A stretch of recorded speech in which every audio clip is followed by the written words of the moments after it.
Bonjour, ravi de vous retrouver dans Lumière intérieure. Cette semaine, j'ai la joie d'accueillir une scénariste et comédienne révélée dans les années 80 par le Petit Théâtre de Bouvard. Elle faisait partie du trio Les Filles. Vous vous souvenez, c'était celle du milieu. Il y avait Michel Bernier, et non pas Barnier, Mimi Mati et Isabelle de Botton, que je reçois. Bonjour Isabelle. Bonjour, merci. Ravie de vous accueillir. C'est gentil, merci. Dans KTO, dans Lumière intérieure, afin de nous parler de votre dernière pièce que j'ai eu le plaisir de découvrir cette semaine. Elle est au Petit Théâtre Montparnasse depuis début septembre. Ça s'appelle Aïe, comme quand on se fait mal. Aïe. C'est ça. Où vous incarnez, alors c'est une pièce écrite et mise en scène par Attica Gage, où vous interprétez une grand-mère un peu foutraque, joyeuse, on va en reparler, aux côtés d'Antoine de Foucauld, qui est votre petit-fils dans la pièce Simon, aux côtés de Katia Mirand, qui est sa femme, qui s'appelle... Dans la pièce? Oui. Alors, en tant qu'Isabelle de Botton, elle s'appelle Clara. Voilà, justement. Clara ou Carla? Mais en tant que mamie, elle s'appelle Carla. Elle n'arrive pas, cette pauvre femme n'arrive pas à se mettre le nom Carla, de cette petite Clara. belle-fille, on va dire, dans la tête. Ça arrive à d'autres. Moi, ça va être Clara, Clara. Et il y a également, aux côtés de vous, Gilles Direc, qui lui interprète plusieurs rôles. Le facteur, le plouplou, le babysitter, Christophe, un acteur. Un comédien, enfin il est multicasquette. C'est une pièce vraiment sympa à regarder avec très très belle performance. Je vous propose cette petite bande-annonce. C'est une pièce comédie sentimentale, on peut dire, qui parle essentiellement d'amour. 2 plus 8 plus 5, 285 d'un coup, pas mal. Coucou mamie. Wouldn't it be nice if we were older, then we wouldn't have to wait so long? Oh franchement Simon, tu peux y aller tout seul. Raphaël entre en CP quand même. Oui, en CP, pas en fac de médecine. C'est qui? Tes arrière-petits-enfants. Les arrières. Aïe, aïe. Ce sera le code pour dire qu'il faut s'arrêter. Aïe. Aïe. Aïe, aïe, aïe, arrête. Aïe. Pitié. Aïe.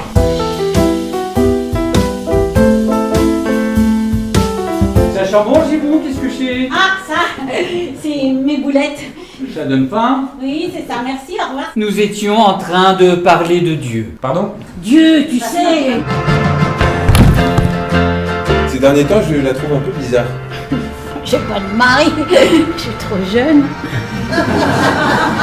Mamie, t'as quel âge? 8 ans. Ces dernières semaines, c'est vraiment du slalom. Ça m'a fait de la peine de la voir comme ça. Je crois que... Elle m'a demandé des nouvelles de mes enfants. C'est gentil, non? Ah, j'ai pas d'enfants.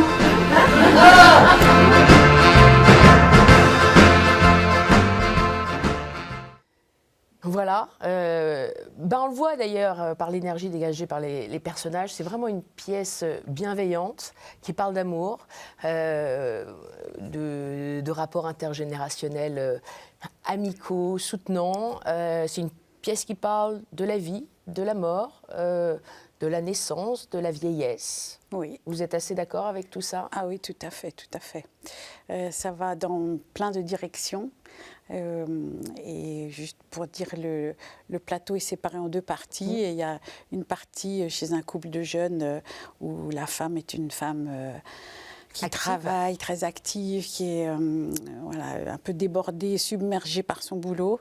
Et puis son jeune mari, lui, travaille à la maison, ce qui fait qu'il s'occupe des enfants. Il est écrivain public. Et il est écrivain public, il écrit les histoires des gens. Et d'un autre côté, il y a chez Mamie, donc chez la grand-mère de ce jeune homme, et qui voilà, et lui il fait vraiment le lien entre les deux lieux, les deux parties de l'histoire, puisqu'il vient régulièrement voir cette mamie, et puis qui repart chez lui, donc il est pris par tous les problèmes de tous les côtés, mais tout ça avec beaucoup d'humour, avec beaucoup de, moi je trouve beaucoup de sensibilité de la part d'Attica Gage, qui est donc notre auteur et metteur en scène, et metteuse en scène. Et ça fait une comédie dont les gens ressortent en disant vraiment ouais, c'est doux, c'est gai, c'est drôle, c'est vivant, voilà quoi. Comment vous avez avez été approché? Comment vous avez travaillé sur ce projet avec Attica Gage? Elle est venue vous chercher? Oui, Enfin, c'est Attica Gage qui m'a dit un jour j'ai une pièce à te faire lire et je pense à toi peut-être pour le rôle de la grand-mère. Au début, elle trouvait que j'étais un peu trop jeune pour jouer ce personnage. Elle la voyait plus âgée, peut-être plus physiquement. Elle aurait voulu que j'ai les cheveux gris vraiment, mais dans la vie. Vous les teignez un petit peu sur ça. Alors j'ai des petites mèches blanches. J'ai des mèches blanches qui fait que ça répond à son désir. Et je lui disais, mais j'ai 72 ans, donc j'ai bien l'âge d'être une grand-mère. Mais elle trouvait que je ne le représentais pas. Et après tout, au théâtre, on est ce qu'on représente. On n'est pas forcément ce qu'on est intérieurement ou biologiquement. Mais elle m'a dit, mais ça t'ennuie pas de te vieillir? Et j'ai dit, mais non, c'est le rôle qui compte. Et puis, je pense que l'âge, c'est pas une chose aussi déterminante que ça dans la vie. Il y a des gens que je trouve très, très d'un esprit âgé, alors qu'ils sont beaucoup plus jeunes que moi. Jeunes et puis le contraire est vrai aussi. J'ai admiré des gens qui ont bien plus d'années que moi et qui sont restés jusqu'au bout de leur vie, vivants, actifs, avec des projets, avec cette force vitale et que moi j'admire. Comment est-ce que vous avez abordé justement ce rôle en vous vieillissant encore davantage? Et est-ce que ça vous a questionné un petit peu sur le temps qui passe, la vieillesse? Et bon, mine de rien, cette grand-mère est très joyeuse, très dynamique, mais elle commence à avoir des pertes de mémoire. Elle a les signes de l'âge, comme on dit, qui commencent à se manifester. Oui. Est-ce que ça vous a... Quelle a été votre réaction par rapport à Alors, ce le rôle? fait qu'elle ait des souvenirs qui s'estompent comme ça et que les mots ne lui viennent pas tout de suite et qu'elle prend un peu un mot pour un autre et tout ça, je pense que ça me guette amplement parce que ça m'arrive tout à fait de me dire mais attends, j'étais partie au frigo pour faire quoi déjà exactement? Qu'est-ce que je suis allée chercher? Donc, ça arrive à d'autres, quand on a beaucoup trop de choses dans la tête. En tout cas, je me suis dit, bon, c'est juste ça. Et puis... la vieillesse, il n'y a rien d'autre à faire que de l'accepter. Et je suis, moi, de celles qui ont décidé de ne pas retoucher son visage, de ne pas essayer de lutter plus que la normale. C'est sûr que oui, je me mets du rouge à lèvres, j'essaye d'être pimpante, mais je me dis que... on est fait de tout ce qu'on a vécu, des épreuves aussi bien que des moments joyeux, et que j'en ai eu comme tout le monde, chacun son lot, et que je pense que c'est comme ça aussi qu'un comédien peut attraper un autre rôle et se sentir en proximité. Si on n'a rien vécu, je me souviens qu'au tout début, quand j'étais au cours de théâtre, je ne savais pas pleurer. Par exemple, parce que ça me paraissait impossible comme ça de pleurer sur commande. Alors c'est pas devenu sur commande, mais j'ai appris au fil des années qu'il y a des zones intérieures qui sont touchées, mais qui permettent quand on les repense, mais évidemment il faut que ça soit au bon moment et sur scène et ce jour-là et ce soir-là et tous les autres soirs qui suivent. Mais si on sait retrouver ce moment-là, on va pleurer. Et ça va être sur scène des pleurs naturels. Enfin, ça va être... et donc, merci la vie, quoi, parce que sinon, je n'aurais pas su. Non, en l'occurrence, vous ne pleurez pas trop. Vous riez davantage et vous faites rire. Ouais. C'est plus facile, ça, d'ailleurs, comme registre. C'est plus facile de faire rire et de rire soi-même en tant que comédienne que de pleurer, d'apprendre à pleurer? Alors de rire, je pense que c'est plus facile parce que ça dépend des comédiens peut-être. Ah oui. Enfin, je sais pas. J'imagine pas qu'un comédien ait du mal à rire, quoi, parce que alors c'est vrai que la répétition. Rire de façon authentique, comme vous le faites. Oui, mais bon, parce que je pense que quand on est, déjà quand on a été attiré par ce métier-là, c'est quand même qu'on a gardé une part d'enfance, de jeu. Et on dit jouer la comédie, il n'y a pas d'autre mot. On ne travaille pas la comédie, on peut la travailler avant, mais quand on joue, on joue. Donc il y a ce côté, je crois que les enfants, ils savent tout de suite rire pour jouer, en dehors du fait de rire dans la vie et de quelque chose de drôle. Et donc ça, je pense que c'est facile de rire. Après, il ne faut pas s'épuiser, il faut...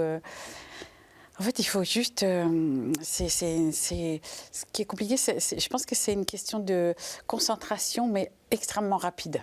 C'est-à-dire qu'on peut, d'une phrase à l'autre, il faut pouvoir être concentré sur le sentiment qu'a le personnage à ce moment-là, et tout d'un coup, lui trouver sa façon de rire, quoi. Donc, ça me paraît juste plutôt un travail de présence à ce qu'on fait et à ce qu'on dit. Et pour moi, c'est une présence à ce que pense le personnage au moment où on l'interprète. Et c'est ça qui me passionne. Hein. Je trouve ça incroyable, quoi. D'avoir la chance d'avoir des pensées qu'on n'aurait jamais eues parce qu'on ne serait pas dans cette situation-là dans la vie et qu'on peut explorer. Et c'est en fait, on fait comme si. Voilà, on fait comme si, mais ça, tout le monde sait le faire. Après, d'être audible, d'articuler, que ça soit tous les soirs à la même heure, que ce soit tout ça, non, ça c'est la technique, ça c'est le travail, ça c'est l'expérience qui vous l'apprend. Mais sinon, le fait de vraiment jouer, les enfants, ils ne se demandent pas comment je vais faire pour dire ah, bah dis donc, la marchande, elle n'est pas là, ou je ne sais pas quoi. Ils ne se le demandent pas, ils le font, et donc c'est naturel. Et je crois que c'est ça qu'il faut arriver à gommer quand on commence ce métier. On se dit qu'il y a un personnage qui est là et qu'il faut entrer dedans, alors qu'en fait, non, c'est soi-même, nous sommes le personnage, si on nous l'a par chance octroyé, et donc il faut lui donner tout ce qu'on a à nous. Voilà. C'est ce que vous faites. Pour autant, justement, ce personnage-là de grand-mère, on peut le dire méditerranéenne, juive, c'est pas tout à fait un rôle de composition. C'est un personnage que vous connaissez bien, qui réactive en plus ses souvenirs. Ça me fait penser au dernier spectacle que vous avez vous-même écrit, mis en scène avec Michel Bernier.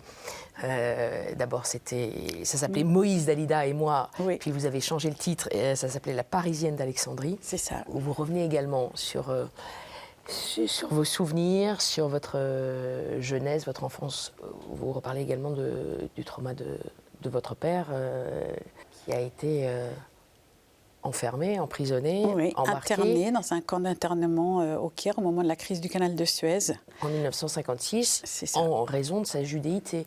En raison de sa judéité, probablement aussi parce qu'il travaillait dans une entreprise qui était mixte, c'est-à-dire il y avait des capitaux égyptiens mais des capitaux anglais, et que la crise du canal de Suez, ça a été en représailles à la nationalisation du canal de Suez par Nasser, les représailles militaires de la France, de l'Angleterre, qui a entraîné Israël dans cette histoire, si j'ai bien compris, de façon un peu secrète pour Israël. Et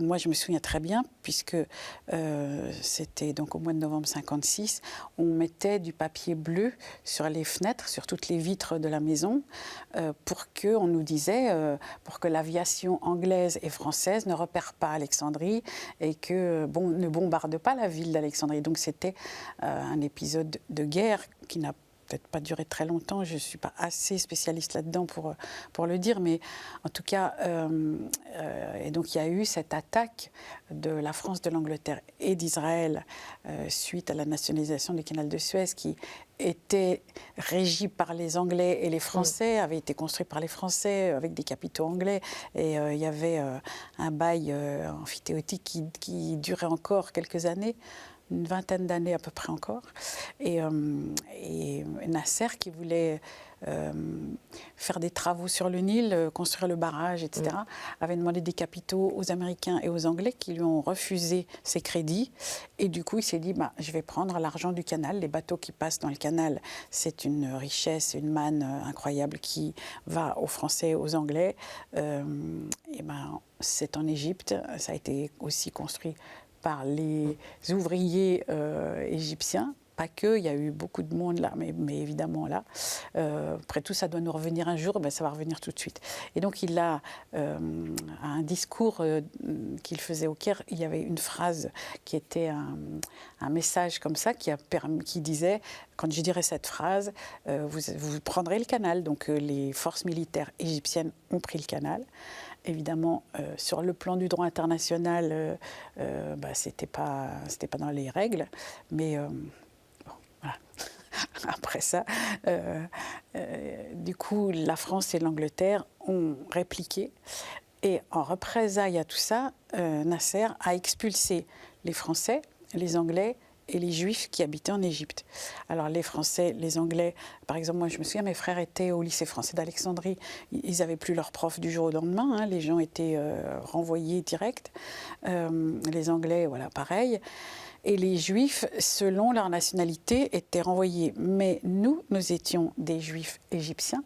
Mes parents étaient nés en Égypte. Nous, on était nés, les 3 enfants, en Égypte. De nationalité égyptienne. Donc, on était de nationalité égyptienne. Donc, on ne peut pas expulser des gens d'un propre pays parce que c'est leur pays. Mais du coup, mon père est resté en camp plus longtemps que beaucoup d'autres des coprisonniers, des amis à lui qui avaient été... C'était une rafle, hein, une nuit, on frappe à votre porte et on vient vous chercher. On vous dit, c'est pour un contrôle au commissariat. Et puis ma mère ne savait pas où il était. Et il n'y a évidemment aucun jugement, aucun... Alors, il était considéré comme espion pour Israël, ce qui était absolument ridicule, évidemment, totalement faux. Mais voilà, certains juifs qui avaient une autre nationalité ont été expulsés. Lui et les autres qui étaient juifs égyptiens sont restés dans les camps. Mon père est resté 4 mois dans ce camp. Alors 4 mois, quand on sait qu'on est condamné à 4 mois, on peut supporter et vous-même, peut-être vous aviez 4 ans, mois. je crois, à l'époque. Moi, j'avais 4 ans et demi, oui. Toute petite fille. Toute petite. Et voilà, quand on vous inflige une peine, qu'elle soit juste ou injuste, disons qu'il y a un début, une fin. Mais là, ma mère ne savait pas au début où il était, ni combien de temps, ni si c'était... qu'est-ce qui allait se passer. Et moi, ce que je disais dans mon spectacle, mais... on est en 56, pour nous ça fait loin, mais c'était tout près de 45 en fait, 56. Et quand on dit il est dans un camp d'internement, le mot camp, bien sûr, dans une famille juive, ça résonne autrement. Ça résonne évidemment avec l'Allemagne, ce qui n'avait rien à voir. C'était pas des camps d'extermination, c'était pas les gaz, c'était pas tout ça, mais elle ne sait pas. C'est une femme d'une famille, une petite bourgeoisie, c'est-à-dire qu'elle élève ses enfants et que même si la vie là-bas était plus facile que d'autres bourgeoisies dans d'autres pays au même moment, mais elle ne travaille pas, elle n'a pas de compte en banque, elle n'a pas tout ça. Et donc, qu'est-ce qu'on fait avec les enfants et tout ça Vous étiez 3 avec voilà, 2 grands frères et vous étiez la petite dernière. La petite dernière. Tout le monde parlait français dans la famille ou Tout le monde parlait français dans la famille. Tout le monde parlait français. Pas d'arabe égyptien? Alors, on parlait bien sûr l'arabe, on va dire plutôt à l'extérieur de la maison. Moi, j'allais à l'école qui était les sœurs franciscaines d'Alexandrie, où c'était donc des bonnes sœurs qui étaient profs, mais pas que des religieuses. Et on avait des cours aussi bien en arabe qu'en français. Donc j'écrivais l'arabe d'Égypte, l'arabe qui est un arabe plus littéraire. Et tous les jours, on chantait l'hymne national en levant le drapeau tous les matins avant le début des cours. Et dans ma classe, il y avait des petites filles égyptiennes musulmanes, des petites filles catholiques et des coptes, des coptes d'Égypte et des juives. Il n'y avait évidemment aucun problème, il n'y avait pas de il y avait aucune discrimination, aucun problème. Donc moi, j'ai toujours été habituée à ça. Et d'ailleurs, Alexandrie, une ville très cosmopolite, donc très ouverte sur tout ça, avec les cultures des Arméniens, des Grecs, des Italiens, tout ce qu'on veut. Vous connaissez bien donc aussi Claude François. Alexandra. Voilà, c'est ça. Et Dalida, évidemment, et Dalida. Qui apparaît dans votre spectacle. Voilà. Je vous propose, on va sans doute continuer sur cette thématique-là dans la deuxième partie de l'émission. C'est la partie dans laquelle je m'éclipse. Oui. Et je vais vous proposer 4 mots. À mon avis, le premier mot prolonge un peu ce dont on parle. D'accord. D'accord, Isabelle ? À tout de suite.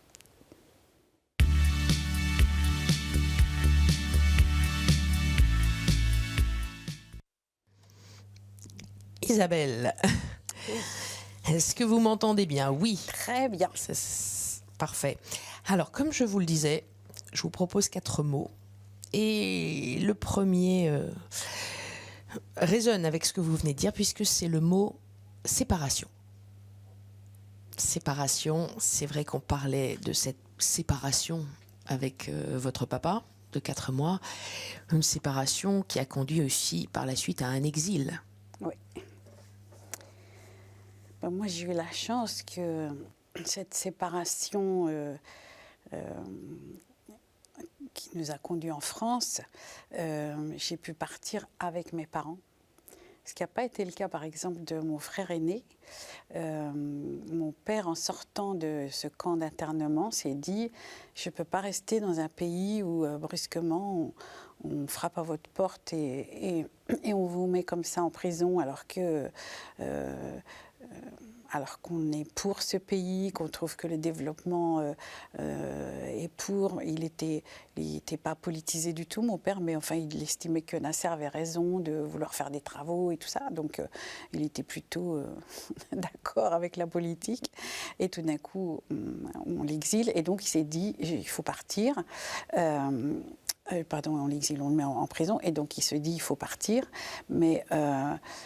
il ne peut pas partir tout de suite parce que sa mère était malade, il ne voulait pas la laisser.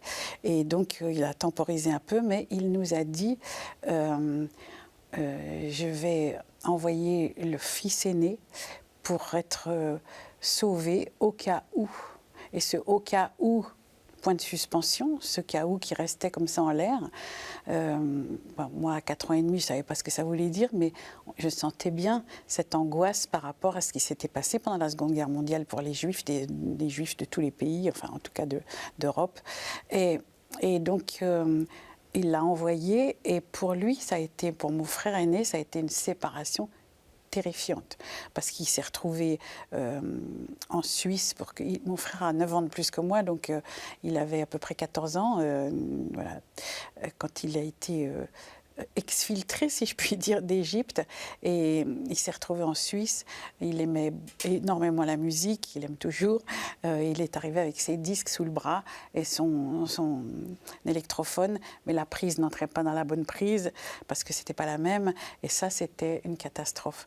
Moi, j'ai eu la chance que nous sommes partis un peu plus tard. Entre-temps, ma grand-mère, la mère de mon père, était décédée, donc voilà, il est parti plus facilement. Et je suis partie avec mon père, ma mère et mon frère. Donc ça a été, pour une petite fille à ce moment-là, entre-temps, j'ai été arrivée à 8 ans, je suis partie avec le noyau familial, avec la sécurité affective d'un père et d'une mère qui m'aimaient. Et donc, ça n'a pas été comme ça ce déchirement qu'a pu avoir mon frère, qui s'est trouvé séparé de son frère et de sa sœur. Donc une séparation plutôt rassurante dans ce noyau familial, comme vous le disiez. Il y a des séparations aussi qui résonnent plus et qui riment plus avec trahison. Oui, il y a des séparations,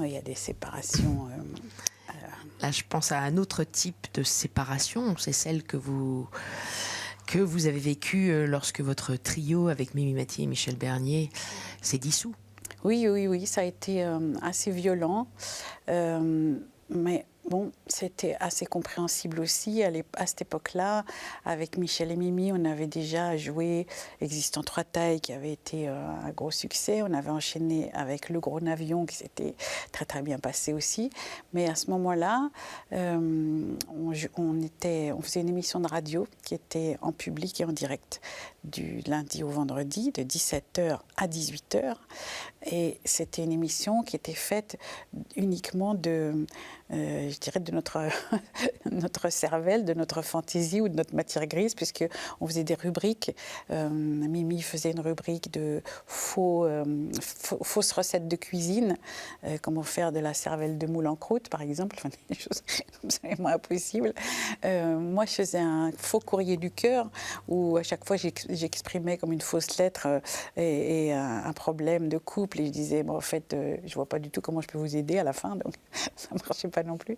Et Michel faisait plutôt une revue de presse plutôt politique, elle plus habituée à Charlie Hebdo, à Harakiri et tout ça. Et c'était un gros travail, tous les jours, parce que c'est 1 heure d'émission où on invente tout. Un faux horoscope, des fausses revues de presse, et de bouquins, par exemple. Il fallait quand même les lire pour pouvoir s'en moquer. Et moi, j'avais un bébé qui avait 6 mois quand ça a commencé. Michel, sa fille, avait 4 ans. Et Mimi était seule dans la vie. Et moi, j'ai eu ce sentiment, alors ça n'est que mon ressenti, mais que nous, on était occupés. Parfois, il y avait la crèche qui appelait pour dire votre fils est malade, il ne peut pas rester. Parfois, c'était Michel qui avait un problème de babysitter ou je ne sais pas quoi. Et Mimi avait une sorte de solitude affective que moi, je ressentais comme ça. Et je pense qu'elle a eu besoin d'être, de faire de suivre son destin et de faire un spectacle toute seule. Et c'est vrai que Michel et moi, on était blessés parce qu'on pensait qu'on allait faire un autre spectacle ensemble et peut-être même un film. Il y avait été question d'en faire un film aussi du Gros Navion. Et tout d'un coup, il nous a laissé poursuivre son chemin en solitaire, mais ce que je comprends tout à fait, c'est... Et depuis, vous l'avez rejointe d'ailleurs, notamment dans l'écriture. Oui, absolument. Par ailleurs, et puis beaucoup d'autres choses. Beaucoup d'autres choses, mais on s'est retrouvés. Mais c'est vrai qu'il y a eu un moment difficile, mais en même temps, je crois que tous les groupes comme ça, à un moment donné, cherchent ailleurs, et on a envie d'autres choses. Les groupes et les couples aussi. Et les couples, bien sûr, mais... Il y a la séparation, les retrouvailles, ou parfois une autre histoire aussi. Oui, puis on peut pas comme ça. Ce qui est vivant bouge. J'ai l'impression que c'est que dans la mort que les choses ne bougent plus, que c'est fossilisé, que les choses s'arrêtent à un moment donné. Et quand c'est vivant, ça bouge parfois avec des hauts et des bas. Et moi, je me suis dit petit à petit, peut-être que moi qui étais élève de Jean-Laurent Cochet, qui était plus...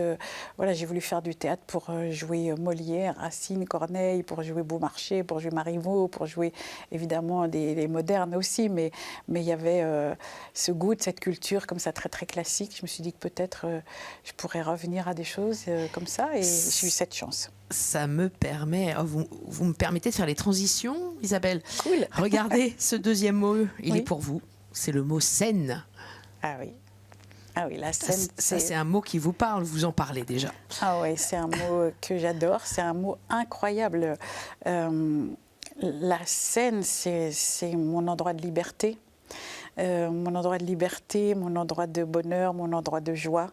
Je peux avoir une sciatique, je peux avoir mal au dos, je peux avoir... Tiens, c'est bizarre, sur scène, j'ai pas mal au dos. Tiens, je peux danser, je peux sauter. Le matin, j'ai besoin d'aller voir le kiné. Il y a quand même un truc bizarre. Et puis la scène, ça a été aussi... parce que venir d'Égypte, c'est un peu comme si je venais d'une autre époque aussi quand je suis arrivée en France. Parce que... les mœurs n'étaient pas les mêmes. Je pense que si j'étais restée en Égypte, j'aurais pas connu cette liberté qu'on a en France. On n'avait pas, 68, etc. et n'est pas passé. En Égypte, le rôle des femmes dans le Moyen-Orient est encore pour beaucoup très très difficile. Et sur scène, on avait le droit d'exprimer l'amour, d'exprimer la tromperie, d'exprimer tout un tas de sentiments qui n'étaient pas permis à la maison. Moi, mon père m'a dit un jour, tu redis zut, je te brûle la langue. Et je disais à Michel, toi, si tu n'as pas dit un gros mot, ton père ne te reconnaît plus. C'est pas tout à fait. Oui, bien sûr, professeur Choron, oui. Voilà.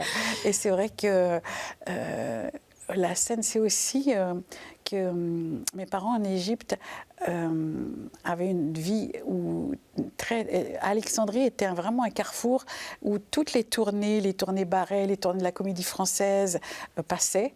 Donc mes parents avaient vu Louis Seigné, avaient vu,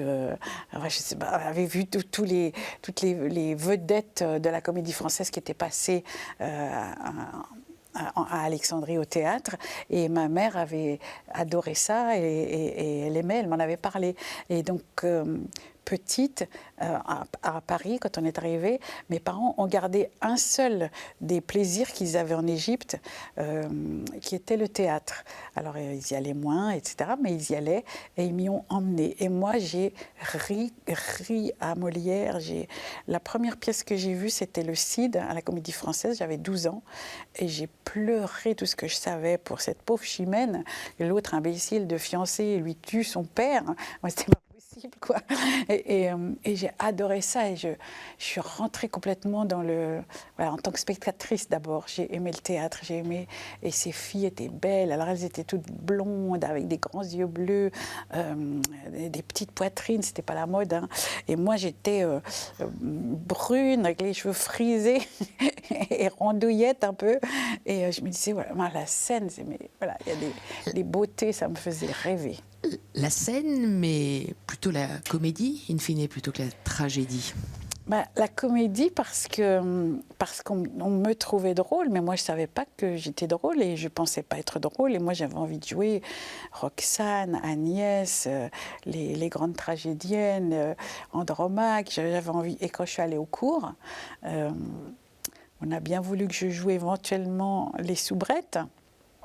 Parce que c'était quand même une époque où c'était extrêmement déterminé, quoi. Il y avait la jeune première, elle est blonde aux yeux bleus avec les cheveux raides, et elle est toute mince et toute charmante.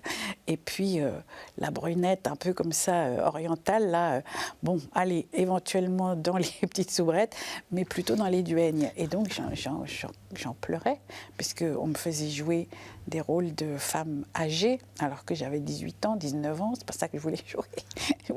Je voulais être la princesse amoureuse, quoi.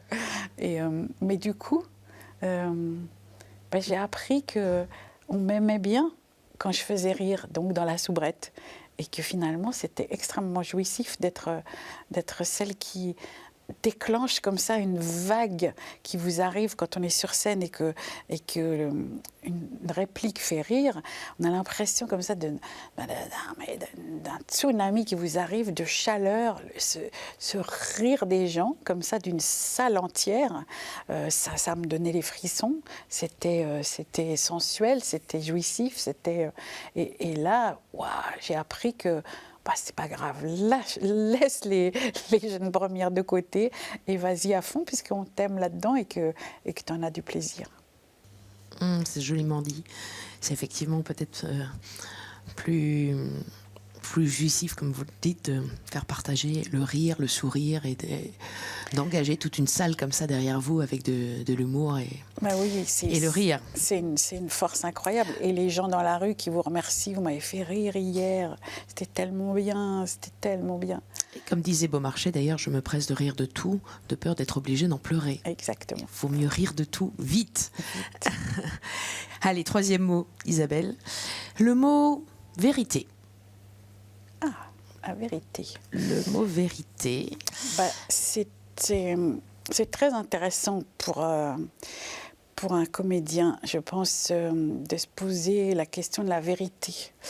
Parce qu'on ne fait que mentir au théâtre en tant que comédien. Mais c'est un mensonge qui est partagé, qui est reconnu. Une salle entière vient, elle sait très bien que vous n'êtes pas forcément la femme de l'autre comédien alors que vous jouez sa femme. Elle sait très bien que vous n'êtes pas, que si vous mourrez à la fin, vous allez rejouer le lendemain. Mais tout le monde y croit à une vérité qui va se personnifier sous vos yeux petit à petit le long du spectacle. Et c'est vrai que quand on dit tu parles vrai, tu joues juste, ça veut juste dire que ça ne veut pas dire que c'est la vérité, mais qu'on est dans une sorte, et j'adore cette sorte de je dirais de temps sur le temps qui se met au moment où on joue, c'est-à-dire qu'on est dans la vérité du personnage qui... c'est parce qu'on écoute comment le partenaire vous a envoyé une réplique qu'on trouve la vérité du personnage pour lui répondre. Et tout ça est faux. Tout ça est faux, c'est génial. Hein. Et donc c'est juste que ça veut dire que la vie est plus complexe, qu'il n'y a pas une vérité, un truc, ça c'est vrai, ça c'est moche, ça c'est pas bien. C'est plus complexe. C'est plus complexe. Est-ce qu'il faut tout dire? Faut-il cacher la vérité à un enfant? Je crois que vous en avez parlé dans votre spectacle La Parisienne d'Alexandrie, et c'est aussi une thématique dans la famille Ortiz. Oui, absolument. Je pense qu'il y a... Il y a pas de règle de il faut tout dire ou il faut rien dire, mais il y a à comprendre quand l'enfant a besoin d'une réponse. Et que je pense que par contre, quand il a besoin d'une réponse, il faut la lui donner, qu'elle soit compréhensible pour son âge. Tout ne peut pas être dit à n'importe quel âge. C'est bébête, hein, ce que je vous dis, c'est un béaba. Mais par contre, oui, je pense que des gros secrets peuvent vraiment bousiller des vies et ça se transmet. Il y a une sorte de lourdeur. Je pense que les enfants pigent exactement dans quel état vous êtes. Dans quel état sont le père, la mère, les frères, son entourage, la maîtresse. Ils ne peuvent pas forcément savoir pourquoi, comment et qu'est-ce qui a provoqué ça, mais ils savent votre état. Et je pense que si on accepte de leur dire oui, en ce moment j'ai du mal, mais voilà, et merci de l'entendre parce que c'est extraordinaire. Ça suffit peut-être. Parfois, c'est pas obligatoirement une vérité fondamentale qui est celle des adultes. Et est-ce que ça existe, selon vous, la vérité ultime? Alors, je ne sais pas si, parce qu'on est sur KTO, vous parlez directement de la vérité au sens Dieu, voilà, je ne sais pas. Moi, ce que je me dis, c'est que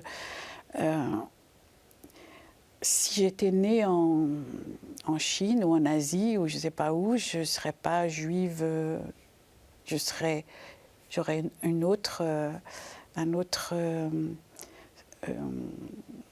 image de ce qu'on ne sait pas, de peut-être d'une création terrestre, qu'on m'aurait raconté autrement.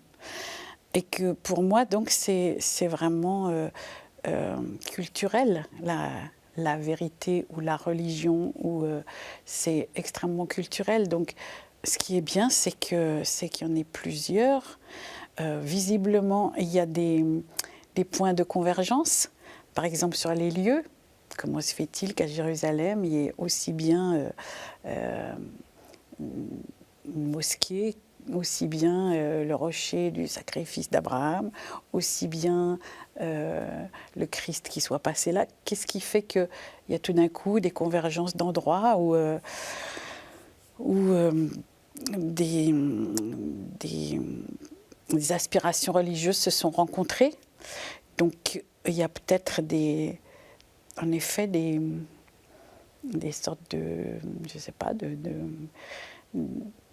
d'éléments qui peuvent se connecter et qu'on peut ressentir tous, mais ils peuvent être peints en rouge, en bleu, en jaune, en vert, ils peuvent être peints autrement et être appréhendés autrement. Et la seule question, c'est de la tolérance et d'admettre que... est-ce que quand j'étais petite, je me demandais est-ce que quand on a les yeux bleus, on voit les choses de la même couleur? Je voulais savoir. Et j'avais demandé à ma nounou et elle m'avait dit, je ne sais pas. Moi aussi, je me pose la question. Voilà. C'est mignon. Voilà. Peut-être que c'est ça. Juste Questionnement intéressant. C'est vrai que tout le monde ne voit pas les choses de la même façon. Certes. 4e et dernier mot, on poursuit.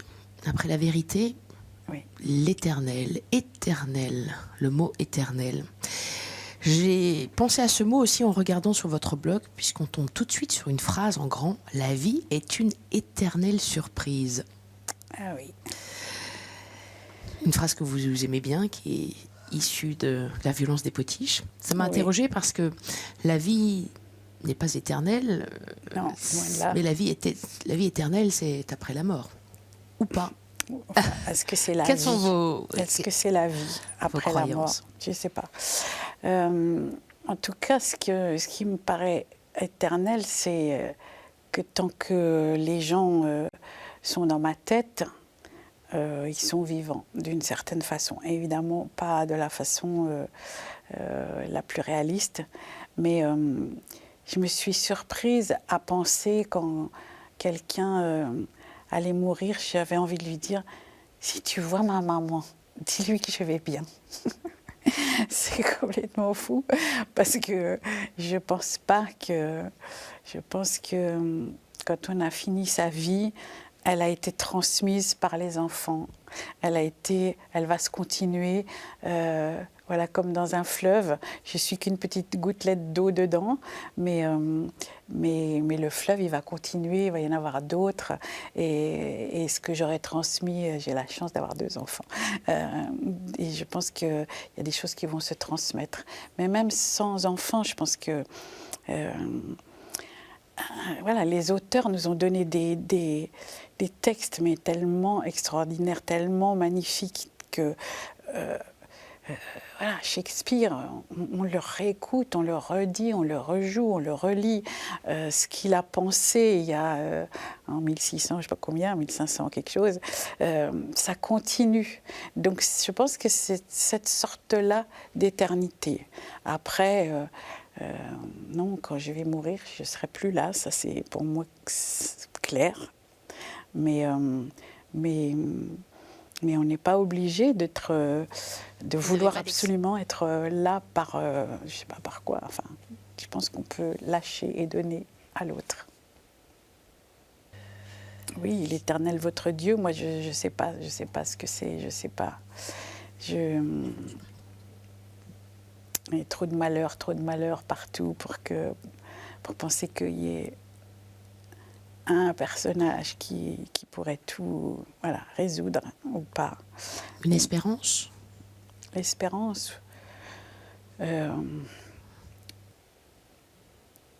ouais. L'espérance, tant qu'on est vivant, oui, bien sûr, accroché, chevillé au corps pour aller au bout de sa vie, quoi. Mais enfin, le père de mes enfants leur disait, il est décédé, et il leur disait, mais je mourrai à la fin de ma vie. Voilà, il y avait une fin à la vie, mais il disait, j'aurais vécu tout entière. Moi, je trouve ça beau, je trouve ça magnifique de se dire que voilà, ça suffit, quoi. On n'est pas obligé de vouloir dominer tout, et coloniser tout, et être là tout le temps. Non, chacun son... Mais on se donne la main aux enfants, aux autres. Ça me rappelle une réplique justement de votre pièce, Aïe, Oui. sur la vie et la mort justement.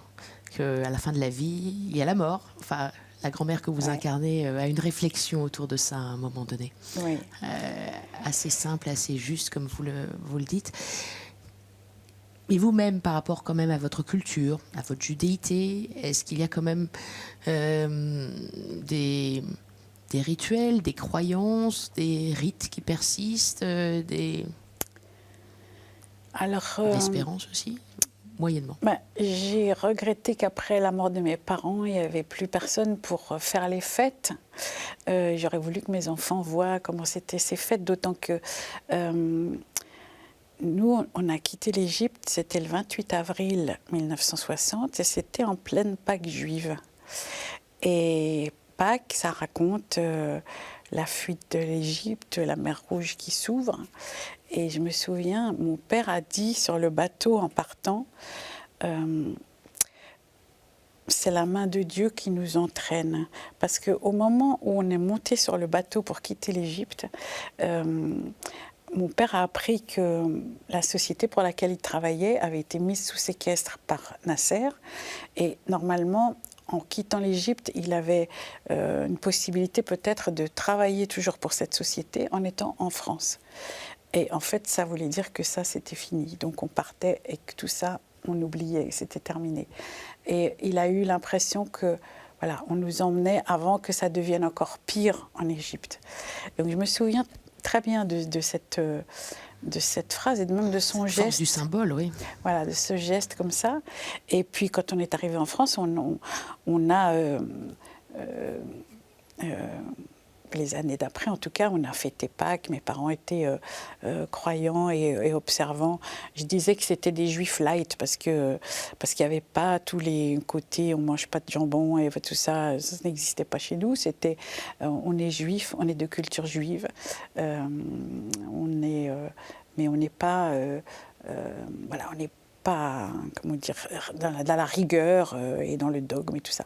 Et pourquoi je vous dis ça? C'est parce que, voilà, mais j'aimais bien ces fêtes de Pâques. J'aimais beaucoup ces fêtes de Pâques parce qu'on racontait que voilà, les pharaons et tout ça avaient maltraité Moïse et les Juifs et tout, mais que la mer Rouge s'était ouverte et qu'on était partis. Et que ça me racontait mon histoire d'une certaine façon. C'était la deuxième sortie d'Égypte, si je puis dire. Et je trouvais ça voilà, formidable, quoi. Mais c'était comme un conte, comme une histoire. Parce qu'après, il faut s'accrocher quand on arrive ici. Je pense à tous les migrants. Nous, on a eu beaucoup de chance. Merci Isabelle de Botton. Merci à vous. Je reviens auprès de vous, en face de vous, pour D'accord. la conclusion. À tout de suite. Je vous attends.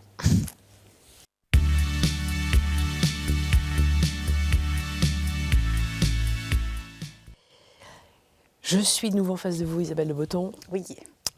C'est vrai qu'avant que les caméras se rallument, je parlais de votre nom, de votre patronyme, de oui. Botton. Et c'est intéressant ce que vous étiez en train de me dire, puisque je me demandais si c'était effectivement d'où ça venait, un nom de scène, et vous me disiez non. Non, c'est vraiment mon nom. C'est votre oui, nom. Mon nom. D'origine espagnole et de D'origine Salonique. espagnole, voilà. Nous, la famille de mon père venait de Salonique avant d'arriver en Égypte, qui à l'époque était sous domination ottomane, mais maintenant c'est en Grèce. Mais ça vient, oui, probablement que... J'ai une de mes cousines qui est remontée donc, sur l'arbre généalogique, qui a retrouvé des Bottons d'Espagne, qui sont partis au moment de l'Inquisition et tout ça. Et donc ça remonte à très très loin. Ça remonte à très très loin. Ils ont dû faire le tour du bassin méditerranéen, probablement par la France, par le sud, aller en Italie, et puis de là en Grèce. Et probablement ils ont acquis ce deux quelque part, on ne sait pas pourquoi. Parce qu'il y a des Bottons et il y a des deux Bottons en Égypte, il y avait les deux. Vous parliez de transmission tout à l'heure, donc il y a une longue transmission familiale, oui. En tout cas. Je vous ai proposé 4 mots, il y en a un que vous avez retenu en particulier. Alors je vous les rappelle, il y avait le mot séparation, Oui. envoyé à l'exil, parfois la trahison, la scène évidemment, la vérité et l'éternel. Oui, c'est peut-être la vérité qui me passionne parce que le travail d'un comédien, c'est de retrouver de la justesse, de la vérité dans la façon d'interpréter un rôle. Et quand ce sont des rôles écrits en vers, que ce soit les grands classiques et tout ça, c'est évidemment loin de nous. Et parfois, on a des gens qui... moi, j'ai été l'assistante de Jean-Laurent Cochet au cours. Et c'est vrai que j'ai eu à aider mes camarades à passer des scènes. Et ça m'a beaucoup passionnée de savoir comment les aider à être justes et comment... qu'est-ce que ça veut dire parler juste, qu'est-ce que ça veut dire en même temps, il faut dire tout le texte. Tout en déclamant des alexandrins, voilà, sans rentrer dans la chanson, avoir un souffle c'est ça, et que ça soit pas oui. nanana, nanana, nanana, et voilà, pourquoi on apprend les récitations ça, tellement mal. Beaucoup. Et j'ai adoré faire ça, j'ai adoré... ça peut encore se poursuivre sur scène. Oui, sur du répertoire oui, classique. Pourquoi pas, oui, bien sûr. En attendant, en tout cas, on vous voit au Petit Montparnasse dans Aïe. Pourquoi Aïe d'ailleurs? Alors Aïe, c'est le code dans l'histoire. Oui, c'est le code. Voilà, où le jeune couple, quand il s'engueule, le mari a décidé que quand ça monte trop haut, on dit Aïe, et c'est comme si on disait stop, arrête. Et donc c'est le code entre eux. Et lui, quand ça dérape et quand il ne sait pas non plus, il fait Aïe. Mais c'est vrai que voilà. C'est un code qui fonctionne bien. C'est un code qui fonctionne, il est facile. À voir donc au Petit Montparnasse jusqu'à sans doute fin décembre. Donc une comédie sentimentale avec beaucoup d'amour, beaucoup de tendresse pour toute la famille, vraiment. Oui. Et vous nous délivrez une prestation qui n'a rien à voir avec ce que vous nous avez partagé aujourd'hui. Je vous en remercie d'ailleurs, non. Isabelle de Botton. Comme je le constatais, on en parlait en coulisses aussi. Merci pour votre partage. On sent quelqu'un de plus introverti. Oui, c'est pour ça que j'ai besoin de la scène. Oui, parce que déjà, je vous entends beaucoup moins fort. Ah oui, oui. Vous parlez tout doucement, en murmurant presque, alors que sur scène, vous déployez une énergie, vous semblez être quelqu'un de très extraverti et qui emmène tout le monde. Ça n'empêche pas que vous n'en emmenez pas maintenant, mais Oui, c'est ça. Mais c'est vrai c'est ça que- aussi la scène, les comédiens. Oui, c'est ça. Je pense que on n'a pas besoin d'être tout le temps à vouloir être le centre du monde et être regardé. Je pense que, mais sur scène, là oui, on a le droit. Ça, c'est le talent, justement, des comédiens, et c'est le vôtre. Merci beaucoup, Isabelle de merci à Botton. vous. Allez voir Aïe.